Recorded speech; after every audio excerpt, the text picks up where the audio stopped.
அப்பா இல்லாமல் வளர்ந்த வாழ்கிற எல்லா பொண்ணுங்களுக்கும் இதை நான் சொல்லிக்கிறேன்.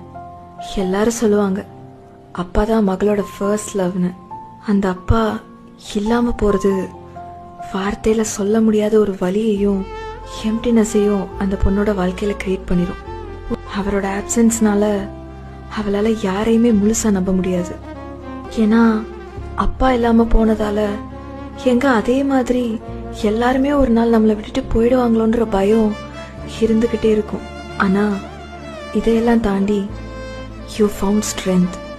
அப்பா அவங்க கூட இல்லாத அந்த வலி உன்னை விட்டு முழுசா போகலைனாலும் இது நீ புரிஞ்சுக்கோ. இந்த ஒரு விஷயம் நீ யாருன்றதை டிஃபைன் பண்ணாது. நீ பியூட்டிஃபுல், ஸ்ட்ராங், கேப்பபிள் அண்ட் சேஃபான ஹோல்சமான ஒரு லவ் உனக்கு கிடைக்கும். And you deserve that kind of love my dear. இந்த வழியிலையும் நீ உனக்காக ஒரு செல்ஃப் இமேஜ் கிரியேட் பண்ணி வச்சிருக்கல, இதான் நீ. இதை உன்கிட்ட இருந்து யாராலையும் எடுத்துக்க முடியாது. ஏன்னா fatherless daughters, you are self-made.